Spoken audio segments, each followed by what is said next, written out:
किसी से नहीं छुपी है कि दो गुट तो कम से कम हैं। इंदिरा हृदयेश के निधन के बाद जब नेता प्रतिपक्ष चुना जाना था, तब भी इन दो गुटों के बीच पार्टी को बैलेंस बनाना था, और तब भी जब चुनाव के सिलसिले में जिम्मेदारियों और भूमिकाएं तय की जानी थी। एक गुट हरीश रावत का माना जाता है, जिसमें कांग्रेस के प्रदेश अध्यक्ष गणेश गोदियाल बड़े सहयोगी हैं। दूसरा गुट नेता प्रतिपक्ष प्रीतम सिंह और पार्टी के प्रदेश प्रभारी देवेंद्र यादव का समझा जाता है। अब विधानसभा चुनावों से पहले इन्हीं दो गुटों के बीच संघर्ष दिख रहा है। बता दें कि राजस्थान, छत्तीसगढ़ और पंजाब के बाद अब उत्तराखंड में चुनाव से पहले कांग्रेस में कलह शुरू हो गई है। खुद को अलग थलग किए जाने के बाद राज्य के पूर्व सीएम हरीश रावत ने 22 दिसंबर को ट्वीट के जरिए दर्द बयां किया है। इसके बाद से इस पहाड़ी राज्य की सियासत में हलचल मची हुई है। कहा जा रहा है कि पंजाब के सीएम कैप्टन अमरिंदर सिंह की तर्ज पर हरीश रावत को भी दरकिनार किया जा सकता है। कांग्रेस किसी चेहरे के दम पर नहीं, बल्कि सामूहिक नेतृत्व में चुनाव लड़ेगी। माना जा रहा है कि हरीश रावत गुट उन्हें ही सीएम का चेहरा घोषित किए जाने पर अड़ा हुआ है। सूत्रों के मुताबिक पंजाब कांग्रेस में कामयाब ऑपरेशन चलाने वाले हरीश रावत को ऐसा लग रहा था कि उनके अगुवाई में ही विधानसभा का चुनाव लड़ा जाएगा, लेकिन ऐसा नहीं हो रहा है। उन्हें तोहफा देने की बजाय उनके लिए मुश्किलें पैदा कर दी गई हैं।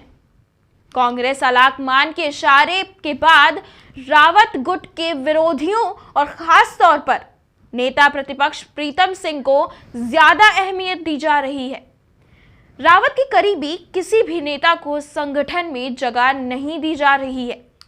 इसे लग रहा है कि टिकट बंटवारे में भी रावत की नहीं चल पाएगी। ऐसे में उनके ज्यादातर समर्थक चुनाव जीतकर नहीं आ पाएंगे, जिसके बाद यदि कांग्रेस की वापसी हुई भी तो रावत का फिर से मुख्यमंत्री बनना मुश्किल हो जाएगा। जिस तरह से पंजाब में कैप्टन अमरिंदर सिंह को हटाने के लिए हरीश रावत ने भूमिका निभाई, उसी भूमिका में अब उत्तराखंड में प्रदेश प्रभारी देवेंद्र यादव है। देवेंद्र साफ तौर पर अब रावत के विरोधियों को ज्यादा अहमियत दे रहे हैं। हालांकि यादव के करीबी बताते हैं कि कांग्रेस आलाकमान का साफ संदेश है कि सभी को साथ लेकर चलना है, किसी गुट को कम या ज्यादा अहमियत नहीं देना है, संतुलन बनाकर चलना है, जिससे कांग्रेस विधानसभा चुनाव जीत सके। ट्वीट के जरिए हरीश रावत ने पार्टी हाईकमान पर दबाव बनाने की कोशिश तो की है, लेकिन वो इसमें कितना कामयाब होते हैं ये समय ही बताएगा। रावत को आने वाले चुनाव का डर इसलिए सता रहा है कि जिस प्रकार उनके समर्थकों को संगठन में जगह नहीं दी गई, तो कहीं आगे चलकर टिकट भी ना दिया जाए। इसलिए वो हाईकमान पर दबाव बना रहे हैं कि जो अनदेखी उनके समर्थकों की जा रही है, वह उसे बर्दाश्त नहीं करेंगे। बता दें कि 16 दिसंबर को देहरादून के परेड ग्राउंड मैदान में राहुल गांधी की रैली हुई थी। उस रैली में हरीश रावत राहुल गांधी के लिए कुर्सी लेकर गए, लेकिन उस कुर्सी को राहुल गांधी ने झटक दिया था। इससे पहले हरीश रावत के बेहद करीबी कांग्रेसी राजीव जैन मंच का संचालन कर रहे थे। राहुल गांधी के आने के ठीक पहले राजीव जैन ने मंच से हरीश रावत के लिए नारे लगवा दिए, जिससे प्रदेश प्रभारी देवेंद्र यादव नाराज हो गए। यादव ने फौरन राजीव को मंच संचालन से हटा दिया और किसी और को यह जिम्मेदारी दी गई।